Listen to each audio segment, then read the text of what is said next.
मेरे भाई पहले इन्हों कांग्रेस में थे, इनको चुन के दिए, बाद में इन्हों एमआईएम में आए, फिर इनको भी चुन के दिए, फिर वापिस कांग्रेस में गए, फिर उनको कांग्रेस में चुन के दिए, फिर कांग्रेस से वापिस फिर एमआईएम में आए। अरे लोग तो चेहरे से बदजन हो चुके हैं। और ये लोग कांग्रेस के लोगों को अपने साथ लेकर के एक पार्टी में उनको समझ रहे हैं कि एक ताकत मिल गई है। और इनको चलाने वाला कौन है? चलाने वाला बीजेपी है। बीजेपी चला रही है वो पार्टी को। आप जहन नशीन कर लो, वो पार्टी मजलिस खाली सिर्फ और सिर्फ नारा दे रही है, ला इलाहा इल्लल्लाह मोहम्मदुर रसूलुल्लाह। ये मुनाफिकाना चाल है उनकी। तेरा मेरा रिश्ता क्या तो 40 लाख 50 लाख ला। तेरा मेरा रिश्ता क्या तो 40 लाख 50 लाख ला। ये चल रहा है एमआईएम का। तो समझने की जरूरत है। आपको मैं एक एक चीज समझा दे रहा हूं, आप समझिए। आपके सामने कौन क्या चोला पहन कर आया है। नांदेड़ शहर के प्रभाग नंबर 12 में राष्ट्रवादी कांग्रेस पार्टी अजीत पवार गठ के उम्मीदवारों का इंतखाबी जलसा शहर के लिमरा हिल्स में मुनक्किद हुआ। इस मौके पर राष्ट्रवादी कांग्रेस पार्टी के उम्मीदवार मोहम्मद अब्दुल मुकीद, डॉक्टर अर्शिया कौसर, नुमाइंदा उम्मीदवार सैयद दस्तगीर, नुमाइंदा उम्मीदवार हबीब मौलाना मौजूद थे। अब्दुल मुकीद ने अपने खिताब में कांग्रेस पार्टी और एमआईएम के लीडरान को जमकर निशाना बनाया। इस मौके पर कसीर तादाद में इलाके के अफराद ने इस जलसे में शिरकत दर्ज की। औज़ु बिल्लाहि मिनश शैतानिर रजीम, बिस्मिल्लाहिर रहमानिर रहीम, नहमदुहु नसल्ली अला रसूलिल करीम, अम्मा बाद। तूफान भी कर रहा था मेरे अज़्म का तवाफ, तूफान भी कर रहा था मेरे अज़्म का तवाफ। दुनिया समझ रही थी मेरी कश्ती भंवर में है, उनसे कह दो तुम्हारे सहारे उतरा हूं मैं। हर सर तैयार है वार्ड नंबर 12 के पैनल को चुना के लाने के लिए।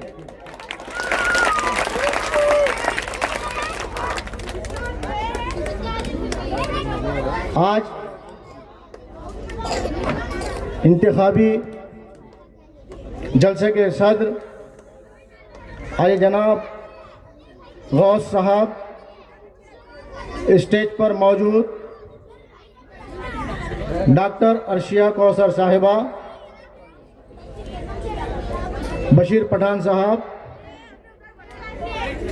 हमारे साथ जो कैंडिडेट है दस्तगीर साहब और अब्दुल बशीर पठान, अब्दुल हबीब भाई, और यहाँ स्टेज पर बैठे हुए राष्ट्रवादी पार्टी के मुन्ना मुनव्वर साहब, और यहाँ सभी सामने बैठे हुए तमाम इस महल्ले के इस हलक़े के ज़िम्मेदारान और बुज़ुर्गों, दोस्तों, साथियों, और मेरी आवाज़ घरों तक जा रही है तो मेरी पर्दा नशीन और पाक दामन माँ और बहनों, दरअसल में जब इंतखाबात का सिलसिला शुरू होता है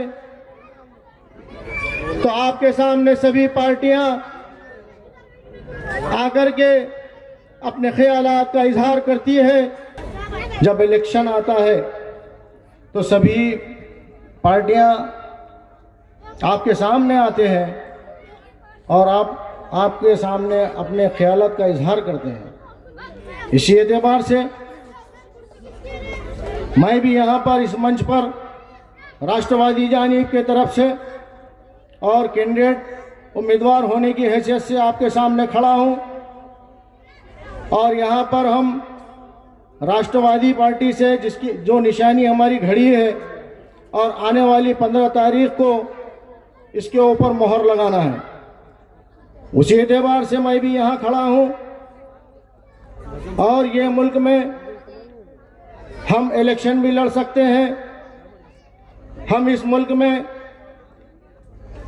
हमारे को कोई रोक नहीं सकता और ये मुल्क किसी अकेले की जागीर नहीं है, ये मुल्क किसी अकेले का मुल्क नहीं है, ये वार्ड किसी अकेले का वार्ड नहीं है, किसी को ये वार्ड रजिस्टर्ड करके नहीं दिया हुआ है, बल्कि इस देश में, इस मुल्क में हम इलेक्शन भी लड़ सकते हैं, दुनिया की कोई ताकत हमको रोक नहीं सकती। अब हमारे साथ ये खेल और ये खिलवाड़ तो हमेशा होता आ रहा है। मैं आपके सामने थोड़ी हिस्ट्री भी रख देता हूँ, क्योंकि हमको हमारे उलमाए किराम ने यहाँ पर क्या क्या कुर्बानी दी ये आपको भी मालूम होना चाहिए, क्योंकि ये देश सभी का है।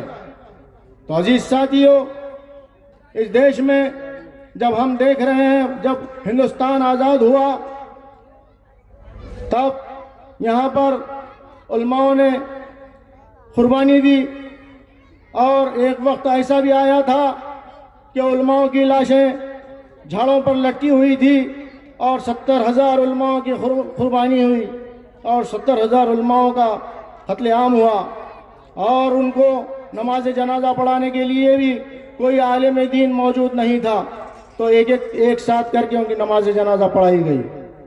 अजीज दोस्तों, ये इतिहास है। और यही नहीं, जब हिंदुस्तान की तकसीम हुई, हिंदुस्तान के दो टुकड़े बनाए गए, एक इधर बना हिंदुस्तान, एक दूसरा बना पाकिस्तान, तब दिल्ली के लाल किले पर खड़े होकर मौलाना अबुल कलाम आज़ाद, मौलाना मोहम्मद अली जौहर, मौलाना मोहम्मद सुल्तान अहमद कानपुरी ने आवाज दी, ऐ हिंदुस्तानी मुसलमानों, तुम लौट आओ, ये तुम्हारे अपने आबा व अजदाद की जमीन है जिस पर इन्होंने अपना खून बहाया। जिसको जाना था वो चले गए, और हमने इस जमीन को इसलिए पसंद किया कि हमारे आबा अजदाद का खून है और हम उसी की नस्ल है।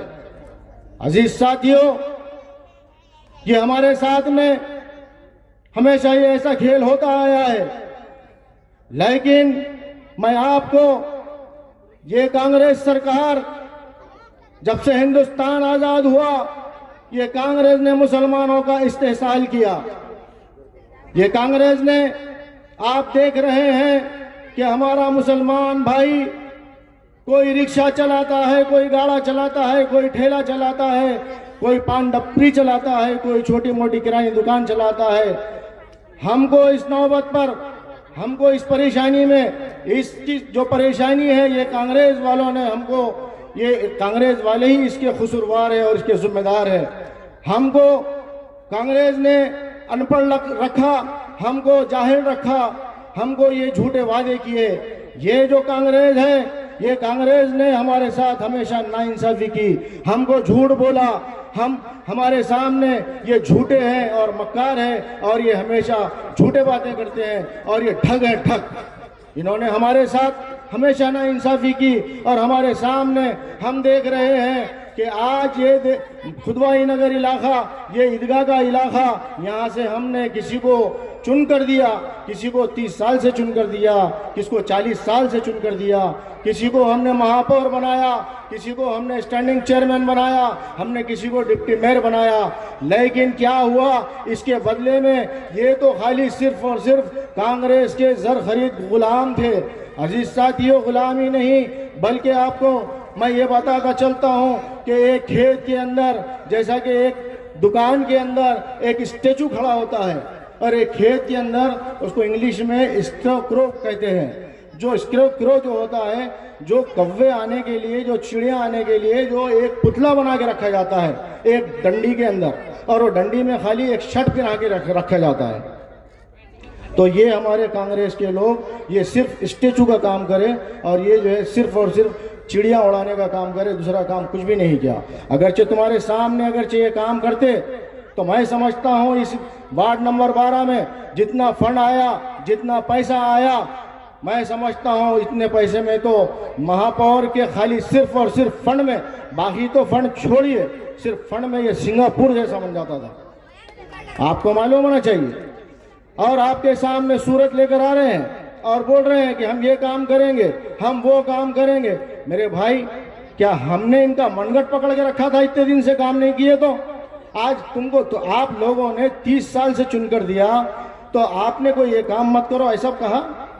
मेरे भाई आपने तो इसलिए चुन कर दिया कि उनको सिर्फ काम करने के लिए, नगर सेवक जो होता है वो काम की जिम्मेदारी होती है उसकी। यहाँ पर एक साफ पानी मिलना चाहिए पीने के लिए, यहाँ पर अच्छे से अच्छे रोड मिलना चाहिए, हमको अच्छे से अच्छी ड्रेन मिलना चाहिए, हमको अच्छे से अच्छे लाइट मिलना चाहिए। अरे मेरे भाई, एक अगरचे डिपो का फ्यूज तार चले जाता है तो उसके ऊपर मैं देख रहा हूं 10 साल से सियासत चल रही, 2 वायर डाल रहे और फोटो खींच रहे, और फोटो जो है इंस्टाग्राम पे, कभी फेसबुक पे। ये सियासत है मेरे भाई। आप काम करने के लिए दिए या जो है आपने इनको खाली फोटो उतरवाने के लिए दिए? मुझे समझ में नहीं आया ये सियासत कौन सी सियासत है। आपके समझ में अगर चाह रहा होगा कि खांदा, अगर कोई नमाज जनाजा को खांदा लगा के फोटो उतार रहा तो ये सियासत है, मैंने नहीं समझा ये सियासत। तो भाइयों, बुजुर्गों, दोस्तों, दरअसल में आपके सामने आने का मकसद यही है कि आपके ऊपर जो जुल्म हुआ है, देखो अवाम जो चाहती है, अवाम अगरचे जालिम बादशाह मुसल्लत करना चाहती है तो वो फैसला उसके साथ में अल्लाह ताला कर देते हैं। अगरचे सोचेंगे, आपके थॉट्स, आपकी थिंकिंग, आपकी सोच अगरचे अच्छी होगी तो आपके पास बादशाह भी अच्छा मुसल्लत होगा, आपका वार्ड का नगर सेवक भी अच्छा मुसल्लत होगा। आपका वार्ड का नगर सेवक समझदार होना चाहिए, दीनी जहन होना चाहिए, अच्छा उन्हें जो है खराब काम नहीं करना चाहिए। आप देख रहे हैं कि हमारे पास में पूरी नांदेड़ शहर की गंदगी लाकर डाल दी गई। हमारे मासूम बच्चे, आज ये छोटे बच्चे हैं, मासूम बच्चे हैं, आप इसका जो परिणाम है आप नहीं जानते होंगे। अगरचे कोई इसके ऊपर रिसर्च करता होगा ट्रीटमेंट प्लांट के ऊपर तो आप उससे मालूम कर लीजिए, जो उसकी जो गंदगी है, वो गंदगी की जो गर्मी है, तो इससे बड़े बड़े रिसर्च स्कॉलर जो ने उन्होंने कहा है कि ये बच्चे आगे लंगड़े पैदा होंगे, लुल्ले पैदा होंगे उसकी गर्मी से, उसकी हीट की वजह से। और आपके बाजू में गरीब अवाम है, ये मासूम अवाम है, और ये कांग्रेस ने लाकर डाल दी। यही नहीं किया, इसके साथ में और दूसरा काम किया। अभी आपके सामने यहाँ पर हैदराबाद के इलाके में जहाँ पर पानी की टाकी है, वहाँ पर पहले उसको गैरान वगैरह कहते थे, तो वहाँ पर एक चमन बनाने का वादा किए थे और कुछ नेता लोग, जो लीडर लोग हैं, उन्होंने बात किए थे कि यहाँ गार्डन बनाया जाएगा। उलट ये हुआ कि गार्डन तो नहीं बना, अलबत्ता वहाँ पे और एक ट्रीटमेंट प्लांट बीच हैदराबाद के बीच में लाकर रख दिया गया। इसके जिम्मेदार कौन है मेरे भाई? आप ही सोचिए। देखिए, आप वोट देने वाले हैं, आप अगरचे वोट अच्छा देंगे, सही आदमी को देंगे और वो काम सही करेगा तो वो सिलसिला आपको सवाब के जरिए मिलेगा। और अगरचे आप खराब आदमी को देंगे, जिस आदमी को आपने दिया, मैं नाम तो नहीं लेना चाहता, लेकिन जिस आदमियों को आप चुन कर दिए हैं उन्होंने कितना अच्छा काम करे, 5 साल का पहले उनका हिसाब तो पूछो कि उन्होंने काम क्या किया है, उन्होंने उनका वक्त कहाँ घुमाया है। ये सबसे बड़ी बात है, आपको समझना पड़ेगा। न समझोगे तो मिट जाओगे हिंदुस्तान वालों, दास्तान तक न रहेगी दास्तानों में। अभी मैं आपको यही बात करने आया हूं, यही वजह तलाश करने आया हूं कि आप अगरचे आपके सामने एक बड़े सेठ कंपनी को आपने चुनकर दे दिया, लेकिन उसके बदले में क्या हुआ मेरे भाई? आपको बोलने की जरूरत नहीं, मैं बार बार कहता हूं कि आपके सामने ये जो लोग हैं, इन्होंने आपके सामने काम क्या किए आपको मालूम है। यहां पर खबरस्तान थी, खबरस्तान को किस तरीके से खूबसूरत बनाना चाहिए था। आज 40 साल से 35 साल से मुंह लेकर बोल रहे हैं कि हम जो है बहुत काम किए। खबरस्तान तो बाजू में है, खबरस्तान में तो मुझे भी जाना है, आपको भी जाना है। क्या काम किए, कितने लाइट लगे, कितना खूबसूरत, कितना सुशोभीकरण, क्या हुआ आप देखिए, क्या इंतजाम है वहां पर आप देखिए मेरे भाई। यही काम नहीं, उल्टा ये हो गया कि बाजू में ईदगाह थी, ईदगाह को शहीद कर दिया गया। ईदगाह को शहीद करके रातें रात वो ईदगाह को सामने सरका दिया गया जगह पे से, और वो नए ड्रेनेज के पाइप मीनार के अंदर खड़ा कर दिए और बोले कि ये ईदगाह तैयार हो गई, और वो चबूतरे के अंदर जो है कचरा भर दिए। आप देख रहे हैं सब, आपको नहीं दिख रहा। अगरचे आप ब्लाइंड है तो आप बोलिए कि हम ब्लाइंड हैं, अगरचे आप हकीकत जानते हैं तो आप हकीकत को कबूल कर लीजिए। कि वो काम हो रहा है क्या। अब डिप्टी मेयर साहब एक मरतबे स्टेटमेंट दिए। क्या दिए? हम बचपने से, हम छोटे थे, बच्चे थे, मासूम थे, जब से छोटे से बड़े हुए, आज जो है हमारी उम्र इतनी हो गई, आप भी देख रहे, आप भी यहाँ पर रहते, आपने भी ज़माने माजी से देखा कि ये जो जगह है, ये जगह कितनी बड़ी थी। और ये डिप्टी मेयर साहब स्टेटमेंट दे रहे हैं कि सिर्फ 11 गुंठे ज़मीन है, यानी कि चबूतरा अगरचे 11 गुंठे के जगह अगरचे 12 गुंठे का अगरचे होगा, तो 1 गुंठा उनको फिर और घरगुल के हंसते या तो सीढ़ी न तो 1 मीनार उनको दे देना पड़ेगा। अब बोलो आप, क्या 1 मीनार दे देते, क्या एक जो है सीढ़ी का टप्पा दे देते अगरचे 12 गुंठे ज़मीन हुई? तो आपका फैसला आपके पास। आप मुझे बताइए, वो ज़मीन जो थी, ज़मीन किसके नाम पे कर दी गई? आप 7/12 निकाल कर देखिए, ज़मीन किसकी थी, वक्फ बोर्ड में किसका नाम था, और ज़मीन कहाँ खरीदी गई, और ज़मीन बाजू में से एक ड्रेनेज लाइन भी डाल दी गई, जिससे जो है उनका अपना उसका एक्वायर कर लिया गया, उनकी ज़मीन का अहाता मुख्तस कर दिया, फिक्स कर दिया गया। आप ये बात नहीं समझ रहे। आप समझ रहे आपके लिए ड्रेनेज लाइन डाली गई, नहीं, आपके लिए नहीं डाली गई। वो जो पाइपलाइन है, वो जो बाजू से, मीनार के बाजू से जो पाइपलाइन जा रही है, वो जो रोड जा रही, तो सिर्फ और सिर्फ उनका काम ये है कि उन्होंने अपनी जो ज़मीन है उसकी बाउंड्री ले रहे हो, ताकि कल कोई ये नहीं कहे ना कि नहीं ज़मीन ये जो है ईदगाह की थी। ये अभी से ही उनके पास फैसला इन्होंने कर चुके हैं। यही नहीं है, इन्होंने एक स्कूल बनाया, ये एक छोटा फंक्शन हॉल था, तो फंक्शन हॉल को स्कूल बना दिया गया। वही अगरचे एक फंक्शन हॉल होता तो क्या हमारे गरीब बच्चियों के शादियां वहां पर 500 रुपये में नहीं हो सकती थी? क्या काम किया इन्होंने आपके लिए, बताइए आप। आपको हमेशा नुकसान के सिवाय, आपको खसारे के सिवाय कुछ नहीं मिला दोस्तों, अजीज साथियों। आपको यह बात समझना पड़ेगा। ठीक है, स्कूल की बात है, स्कूल बहुत अच्छी चीज़ है, लेकिन मैं ये कहता हूं कि यहाँ के बच्चों के लिए, मासूम बच्चों के लिए, कभी इन्होंने देखा कि कोई जो एक बच्चा अगरचे स्कूल में पास हुआ है और कोई टॉप किया है 10वीं क्लास में, 10th क्लास में, 12वीं क्लास में, तो उसके लिए कभी इन्होंने महापौर होने की हैसियत से, या इन्हों अपने स्टैंडिंग चेयरमैन होने की हैसियत से, या इन्हों डिप्टी मेयर होने की हैसियत से कोई बच्चे की हिम्मत अफजाई की? कभी नहीं की। मैंने तो नहीं देखा, आप देखे होंगे, आप जानते होंगे। कोई बच्चे को टॉप आने के बाद में किसी का इंतजार, किसी को कोई तोहफा, कोई प्रेजेंट, कोई कुछ दिया नहीं आज तक, कोई हिम्मत अफजाई नहीं की गई। तो ये है उनके काम। स्कूल बनाया गया, स्कूल महबूबा कॉलोनी का स्कूल था, अगरचे वो स्कूल किराए का था, ठीक है, अगरचे वो स्कूल किराए का है, तो वो स्कूल को आप अपनी बिल्डिंग खुद की जातिया बना के दे सकते थे। एक प्लाट उस पीरियड में 50,000 रुपये, 60,000 रुपये में प्लाट था महबूबा कॉलोनी में। अगरचे चाहते थे तो एक स्कूल के लिए एक जगह ले सकते थे 50,000 रुपये की।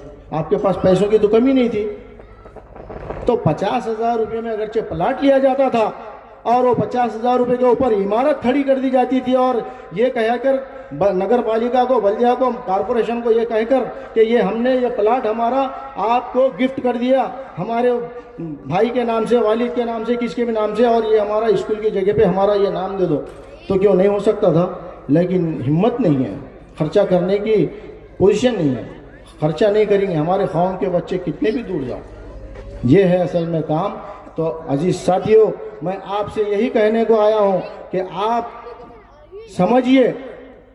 देखिए, इलेक्शन तो शुरू हुआ, जब इलेक्शन शुरू हुआ तो मैं समझता हूं उनके जो गुलपोशियां, फूल हमारे लिए, कांटे तुम्हारे लिए, तो ऐसे जो गुलपोशियां हैं, मैं समझता हूं 10 लाख 20 लाख रुपए के तो गुलपोशियां हो चुके हैं उनके। और कई बच्चों को, किसी को शराब में मुलविस, किसी को खाने में मुलविस, तो किसी को कहे में मुलविस। एक तो हराम माल, एक तो हराम पैसा, और हमारी नौजवानों का इस्तेसाल और हमारे नौजवानों का नुकसान। मेरे भाई, मुसलमान अगरचे ज़िंदगी गुजार रहा है, सतह गुर्बत से नीचे की ज़िंदगी गुजार रहा है।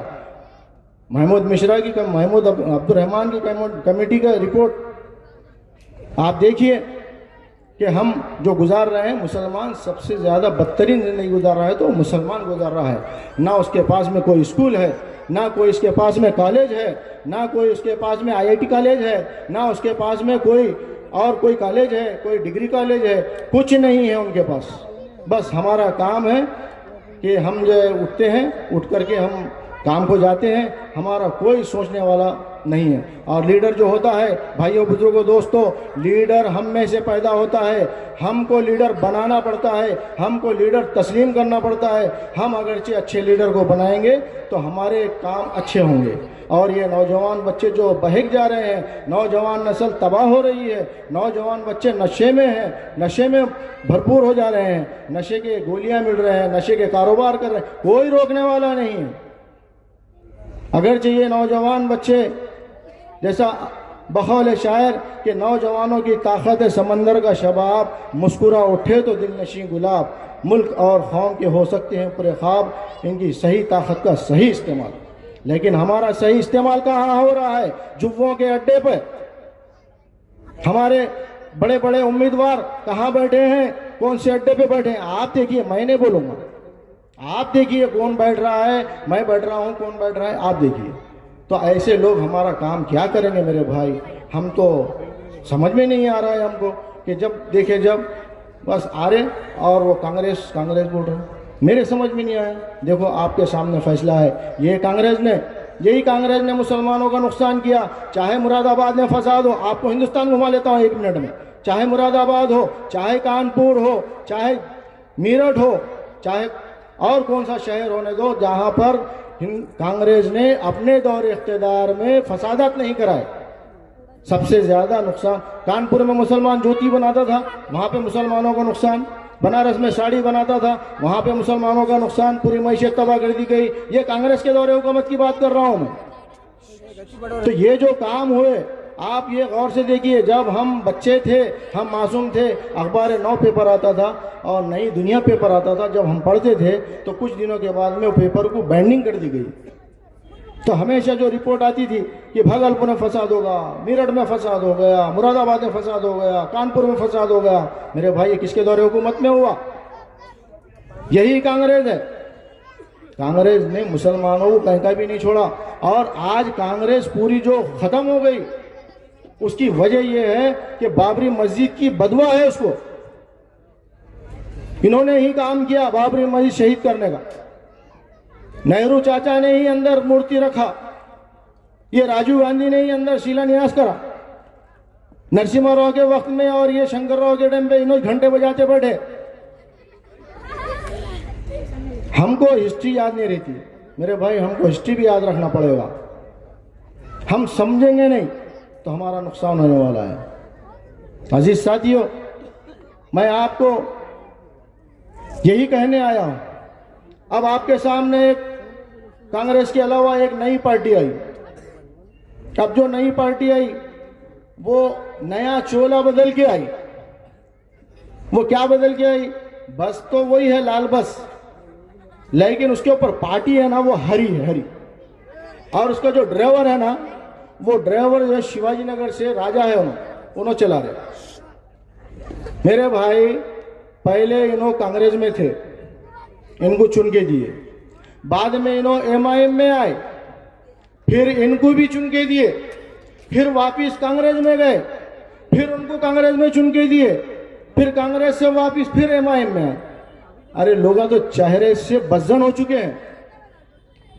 और ये लोग कांग्रेस के लोगों को अपने साथ लेकर के एक पार्टी में, उनको समझ रहे हैं कि एक ताकत मिल गई। और इनको चलाने वाला कौन है? चलाने वाला बीजेपी है। बीजेपी चला रही है वो पार्टी को। आप जहन नशीन कर लो, वो पार्टी मजलिस खाली सिर्फ और सिर्फ नारा दे रही है, ला इलाहा इल्लल्लाह मोहम्मदुर रसूलुल्लाह। ये मुनाफिकाना चाल है उनकी। तेरा मेरा रिश्ता क्या, तो 40 लाख 50 लाख ला। तेरा मेरा रिश्ता क्या, तो 40 लाख 50 लाख ला। ये चल रहा है एमआईएम का। तो समझने की जरूरत है। आपको मैं एक एक चीज समझा दे रहा हूं, आप समझिए। आपके सामने कौन क्या चोला पहन कर आया है, बदल के भेस आए हैं आपके सामने, बुर्खा पहनकर अंदर दूसरा काम कर रहे हैं। यही नहीं, ये अभी कल एक जलसा हुआ और उस जलसे में ये हुआ कि एक खायद जो है उनके, जो नांदेड़ के, जो अपने आप को खायद समझते, जो पहले महाराष्ट्र के प्रेसिडेंट थे, अब उनकी सीट खाली हो गई। अब उनकी सीट क्या है मुझे नहीं मालूम। तो जलसे में उन्होंने बोले ये राष्ट्रवादी ऐसी, वो राष्ट्रवादी वैसी, ये जंगली लोग हैं, ये जंगली लोग जो है तो इनको समझता क्या। मेरे भाई ये अनपढ़, और बोले हमारा जो उम्मीदवार है तो बोले ये एक टीचर है। मेरे भाई आपको मैं बताता हूँ, वो जो टीचर है ना मजलिस का, वो 10वीं क्लास पे 2 पढ़े वाला है, जिसको डीएड बोलते थे। पहले ज़माने में 10वीं पे 2 थे, उसको डीएड बोलते थे, और अब जो है 12वीं पे 2 हो गए, उसको डीएड बोल रहे। तो पहले के ज़माने का है, 10वीं पे 2 है। और मुखीद क्या है, मुखीद को भी सुन लो आप। आपको गलत फहमी के शिकार हैं आप। वो जो मजलिस के जो सदर है, जो सदर थे, उनको ये मालूम नहीं है, उन्होंने 9वीं पास है शायद, या 10वीं पास होंगे, या 10वीं फेल होंगे। उनका रिजल्ट देख लो, आप पूछ लो उनको कि तुम क्या पास है, जो दूसरे को बोल रहे। एक पढ़ा लिखा इंसान अगरचे पढ़े लिखे को कुछ बोलता है तो तकलीफ होगी। एक अनपढ़ आदमी, जिसको 9th क्लास का आदमी, उसको सदर बना दिया गया मजलिस का, और वो आदमी बोल रहे कि नहीं ये जो है तो मुखीद जो है तो बराबर आदमी नहीं है, अनपढ़ है। अरे मुखीद वो जो टीचर है उससे 4-5 क्लास आगे पढ़ा हुआ है। मुखीद BA है, MA है। मुखीद का नाम कोई छोटा नहीं है, मुखीद भी MA किया हुआ है। तो अजीज साथियों, ये उनको नहीं मालूम है, उनको कुछ भी नहीं मालूम है। उन्होंने तो किसको भी कुछ भी बोलेंगे, उन्होंने अपने कायद को नहीं छोड़े कभी। आपको मैं बताता हूं, अगरचे आप भूल गए होंगे, इन्हों दूसरे के कायद को तो कुछ बोल रहे होंगे, लेकिन इनके कायद को इन्हों खुद अपने मुंह से, जब इन्हों पार्टी छोड़ करके समाजवादी में गए, और जब मुलायम सिंह यादव के खसीदे पढ़ रहे थे और बोल रहे थे कि ये जो बैरिस्टर साहब है, ये जो बैरिस्टर है, मैं तो बैरिस्टर साहब बोल रहा हूँ, उन्होंने तो अरे तुरे की भाषा वापरे। आप अगरचे देखना है तो यूट्यूब में जाकर देख लो उनकी तकरीर, जब उन्होंने समाजवादी में गए। तो मेरे भाई पहले अपने गिरेबान में झांक कर देखो कि अपन खुद क्या है। उनको क्या बोले उन्होंने? बोले ख्वाजा यूनुस के कत्ल के केस में 1 रुपया नहीं लगाया, बोले वो हैदराबाद के अवैसी ने, और बातें बड़े बड़े कर रहे। बोले ये कहीं में जाके बोले, ये समाजवादी में जाके बोले। तो मेरे भाई जब आपके कायद नहीं थे, आप बोल रहे दूसरों को खसीदे पढ़ रहे, इनके खसीदे पढ़ रहे, उनके खसीदे पढ़ रहे।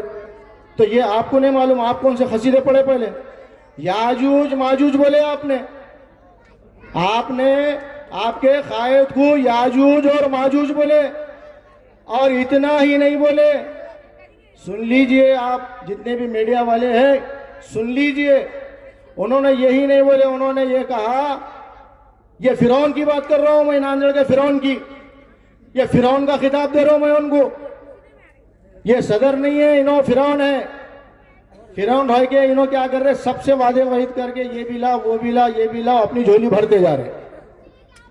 तो ये फिरौन साहब क्या बोले कि हमारा जो कायद था, मैंने बोला, ये उनकी भाषा बोल रहा हूं मैं, ये हमारा कायद जब स्पीच करने को आता तो नशा करके आता, बोले नशा। अरे तुम्हारे कायद को नहीं बख्शे मेरे भाई, ऐसा नहीं है। लोगों के सामने जाके ये फिरौन अल्लाह रसूल की बात कर रहे। मैं भी जोर से पढ़ सकता हूं, मैं भी मुसलमान हूं, ला इलाहा इल्लल्लाह मोहम्मद रसूलुल्लाह, लेकिन दिखावे का नहीं। जुबान से कह भी दिया तू ला इलाहा के हासिल, दिलो निगाह मोमिन नहीं तो कुछ भी नहीं। दिलो निगाह दिल से पढ़ना चाहिए, ये दिखावे का नहीं। मैं भी मुसलमान हूं, आप भी मुसलमान हैं, आप भी अपने औकात में रहिए। किसी को कीचड़ उछालने की जरूरत नहीं है। आप दूसरे को कीचड़ उछाल रहे, आप जो है कलमे के ला इलाहा इल्लल्लाह मोहम्मद रसूलुल्लाह पढ़ रहे हैं, लेकिन उसके पीछे लोगों के जज्बात से खेल रहे हैं। आप एक नारा मारते और पूरे लोगों को एक जगह करने का काम करते। अरे तुमने भाषण के अलावा काम क्या किया ये बोले क्या कभी किसी के सामने कि काम क्या किए? हाँ, 5 साल जब चुन के दिए इनको, 13 सीट महानगर पालिका में चुन के दिए। किसको दिए? मजलिस इत्तेहादुल मुस्लिमीन को चुन के दिए। तो जब इन्होंने क्या काम किया, यही शेर अली और ये शेर अली नारियल फोड़ू, ये नारियल फोड़ रहा था, पूजा करा वहां पे पानी की टाकी के पास में, नारियल रखा, कुक्कू रखा, क्या क्या रखा, और वहां पे जो है जाके पूजा करा। और पूजा करके एमआईएम में से बाद में कांग्रेस में आ गया। नारे धो रहे, इधर से उधर जा रहे, नहा धो के इधर से उधर जा रहे। अरे क्यों मेरे भाई ऐसा? और दूसरों को बुरा बोल रहे। तुम्हारी औकात सिर्फ 2 सीटों की है। नगर परिषद के इलेक्शन हुए मेरे भाई 15 दिन पहले, सिर्फ 2 सीट आए, वो भी बीजेपी से हाथ में हाथ मिला करके आए। इनका सांठगांठ हुआ। इन्होंने बोले कि तुम यहाँ पे ऐसे भाषण देना और हम तुम्हारे को 2 सीट मुठखेड़ के अंदर दे देंगे। तो 2 सीट इनको मिले खाली। और राष्ट्रवादी 70 सीट लेकर आई, 70 सीट, और 3 अध्यक्ष लेकर आए, 3 अध्यक्ष। तो छोटी मोटी बात नहीं है। आप उठ के किसके भी ऊपर कीचड़ उछाल रहे? प्रताप पाटिल वैसे, वो फला अजीत दादा वैसे। तुम क्या है, तुम्हारा कारोबार बताओ। ये हमारे बुजुर्गों के सामने मजलिस इत्तेहादुल मुस्लिमीन, आपका कारोबार बताओ, आप क्या कर रहे हैं? आप जहर बेचने का काम कर रहे हैं। ये वजीर गुटका है ना, ये वजीर गुटका, और इसके अलावा मेरे को गुटके तो नाम नहीं मालूम। मैंने जिंदगी में ना कभी कोई फिल्म देखा, ना कभी मैं कोई दारू के अड्डे में गया, ना मैंने कोई अय्याशी का काम करा। मुखीद साफ करना रहे, अल्लाह का एहसान है, मुखीद हर चीज से बचा ला। मुखीद को कहीं गलत जगह पाना और जो बोले वो इनाम ले लेना, और किसी को पूछना कि मुखीद फला जगह कभी दारू पिया या कभी कुछ गलत काम किया। मुखीद एक ऐसी चीज का नाम है। मुखीद ने जिंदगी में फिल्म नहीं देखा। मुखीद के मोबाइल के अंदर कोई एक फिल्म नहीं मिलेगा।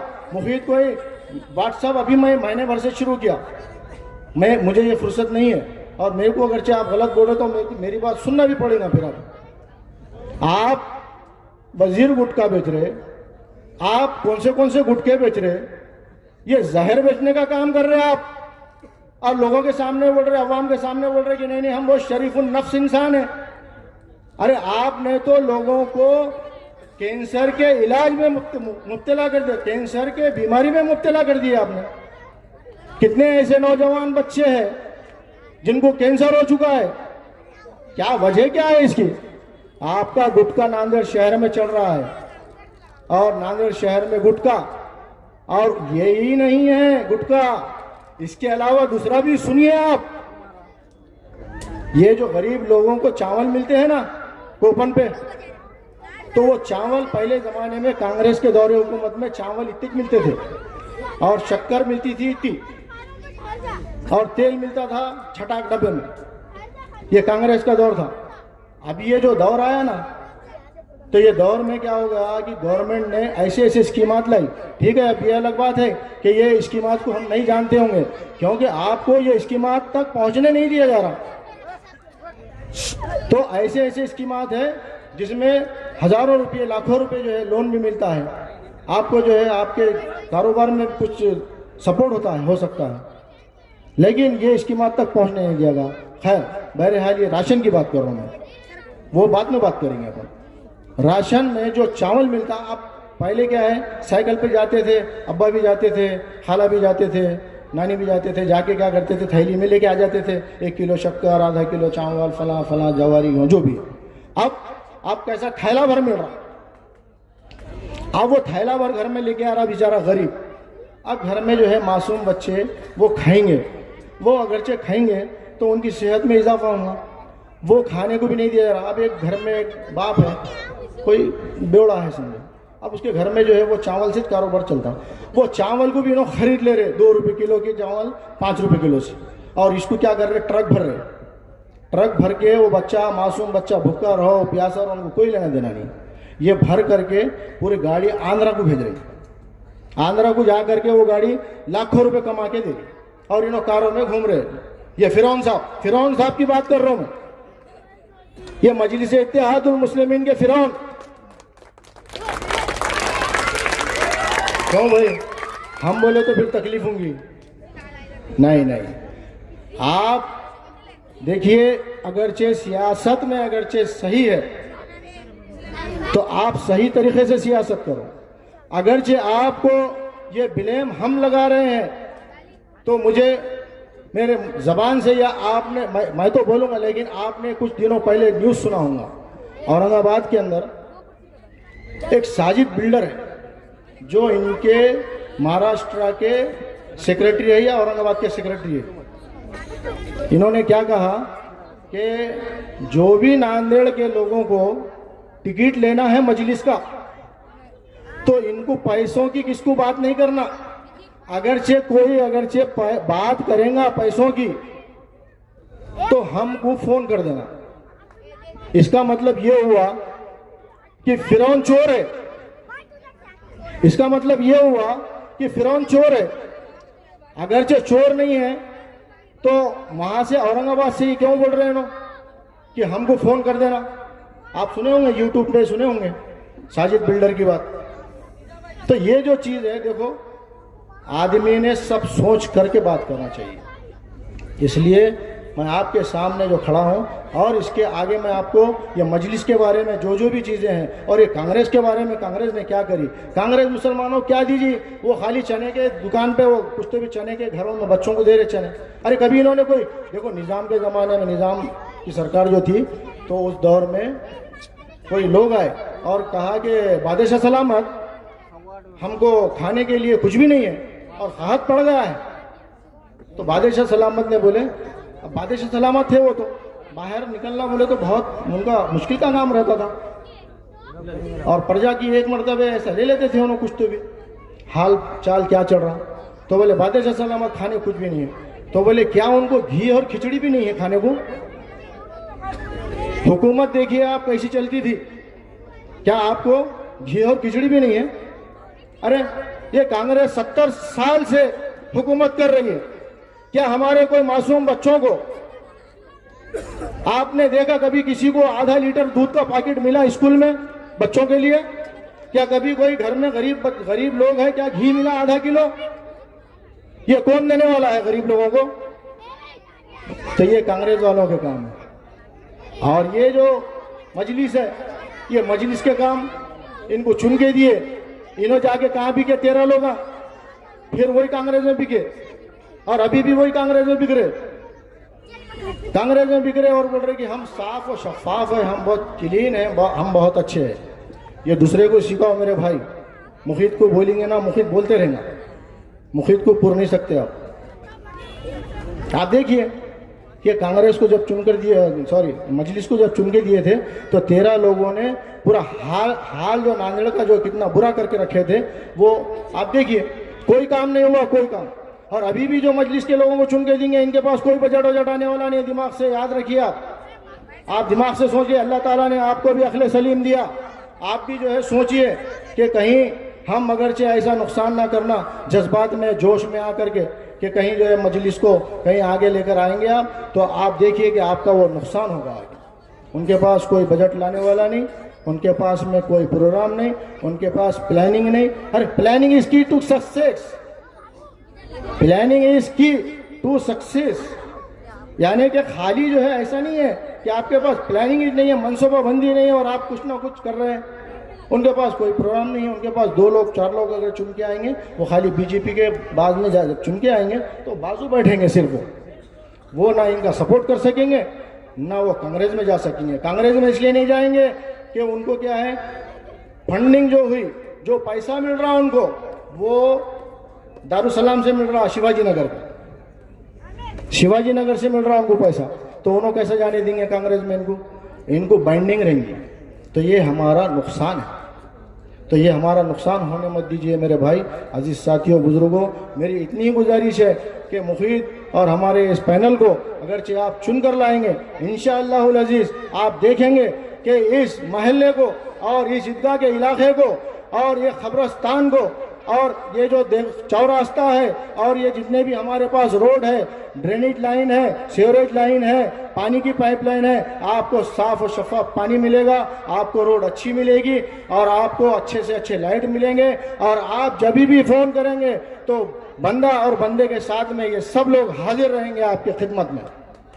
मैं इतना ही कहूँगा, आप सोच समझ कर फैसला कीजिए। फैसला तो आपके हाथ में है, फैसला हमारे हाथ में नहीं है। अगरचे आप अच्छा देख करके अच्छे नुमाइंदे को चुनकर देंगे, अच्छे नुमाइंदों को लाएंगे, अच्छी पार्टी को लाएंगे, तो आप देखेंगे कि हमारे माननीय प्रताप पाटिल चिखलीकर साहब आमदार, आप देख रहे हैं कि वो प्रताप पाटिल साहब इतने मेहनती आदमी हैं कि वो ये खाली हमको बोलते हैं, कहते हैं कि मुखिद भाई आपके पास जो भी काम है लाइए, क्योंकि मैं एक मरतबा उनकी पार्टी से चुन के आया था, तो मैंने प्रताप पाटिल साहब को बोल करके कमिश्नर साहब को उन्होंने जब भी कुछ रहता था फ़ोन करते थे, और हमने जो है कोई वार्ड के अंदर कोई रोड, कोई नाली और कोई पानी की पाइपलाइन और कोई लाइट, कोई मुझे बोल लेना कि मुखिद ने वहाँ पर काम नहीं किया तो मुखिद अभी बैठने को तैयार है। इस मंच से बोल रहा हूँ, आप वार्ड में जाकर पूछ लें।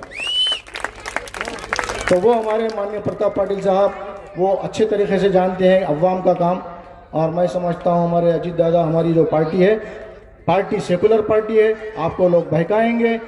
देखिए, एक आइडियोलॉजी होती है पार्टी की, ये सेकुलर है, ये पहले की पार्टी है, शरद पवार की पार्टी है, लेकिन अब उनके भतीजे ने लिए वो पार्टी को। बायलास जो होता है, बायलास पहले ही रजिस्टर होता है, जिस तरीके से एक स्कूल होता है, आपको मैं समझा दे रहा हूँ, आपको भी समझ में आना चाहिए, कानून, नियम, रूल्स, रेगुलेशन सब मालूम होना चाहिए। तो बायलास जैसा हमारे पास में एक स्कूल की सोसाइटी होती है, उर्दू स्कूल रहने दो, मराठी स्कूल रहने दो, कौन से भी एक स्कूल की सोसाइटी होती है, उसमें बायलास होता है, और वो उसमें वो घटना में सब लिखे वाला रहता कि हम उर्दू स्कूल चलेंगे, हम इसमें अरबिक क्लास लेंगे, हम इसमें हेल्थ क्लब खोलेंगे, हम इसमें डीएड कॉलेज खोलेंगे, हम इसमें बीएड कॉलेज खोलेंगे। तो ये एक सिस्टम होता है। इस तरीके से ये जो पार्टी है, पार्टी भी वो चैरिटी कमिश्नर के पास रजिस्टर होती है। ये भी पार्टी की वैसी जो है एक रजिस्टर्ड डॉक्यूमेंट है, और रजिस्टर्ड डॉक्यूमेंट में पहले से इनकी आइडियोलॉजी जो है वो सेकुलर है।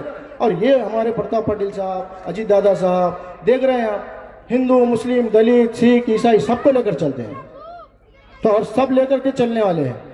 अरे 40 आमदार 50 आमदार बने इनके, मामूली बात है। आप चुन कर दीजिए, फिर काम का नक्शा, आप ये एरिया का नक्शा बदल देंगे हम, नक्शा इंशाल्लाह। आप खाली चुन कर दीजिए। अरे इनके पास, ये एमआईएम वालों के पास क्या है, खाली एक ही आमदार है, 300 में एक, क्या करेंगे 300 में एक, बोले तो बातें करते, नहीं वो भैंसों में एक हेला हुआ तो क्या करता, ये ऐसा हुआ तो क्या करता। अरे बातें रहने दो। अब ये सब बच्चे जो पढ़े लिखे हो गए, ये अल्लाह का एहसान है। ये बच्चे जो है ना, आज मोबाइल की दुनिया में है, इनके पास इंटरनेट है, और ये बैठ करके घर में सब देख रहे हैं, कौन क्या बोल रहा है, कौन काम क्या कर रहा है और कौन क्या नहीं कर रहा है, सबको मालूम है। तो अजीज साथियों, मैं आपको इतना ही कहूँगा, देखिए ये हमारे दस्तगीर भाई आपके सामने, आपके मोहल्ले के, आपके पास में यहाँ से चुनकर आए 30-30 साल से, 40-40 साल से, लेकिन एक गरीब आदमी को आपके साथ में लेना था। बेचारे जो है यहाँ से एक इतनी बड़ी टीम लेकर उनके पास गए और बोले कि सेठ ये कुछ तो भी दो। गलत जगह गए दस्तगीर भाई। कैसा है वो, थोड़ा और अल्लाह ने तो आपको रास्ता बता दिए, लेकिन और थोड़ा अगर जो सोच लेते थे तो वहाँ पे जाने की भी जरूरत नहीं थी। थोड़ा 2 रकात पढ़ के ज़रा सोच लेना था और बोलना था चलो अपन सीधे से जाएंगे। इतनी बड़ी टीम वहाँ पे लेके जाके उनको कहीं को चमकाने का, तो वो थोड़ा सोचे नहीं। खैर गलती है, इंसान गलती का पुतला है, गलती होती रहती है, इंसान से गलती होती है, रिश्ते से नहीं होती, इंसान से गलती होती है। लेकिन अजीज साथियों, मैं आपको यही कहूँगा कि आप हजरात आने वाली 15 तारीख को ऐसा बटन दबाइए, ऐसा बटन दबाइए कि कांग्रेस पूरी डूब जाना, एक डूबता जहाज है वो डूब जाना। कांग्रेस डूबता जहाज है। उठो मेरे वतन के गरीबों को जगा दो, काफ उमरा के दरो दीवार हिला दो, ये खामोश मिजाजी तुम्हें जीने नहीं देगी, जीना है तो इस दौर में कोहरा मचा दो। अल्लाह हाफिज।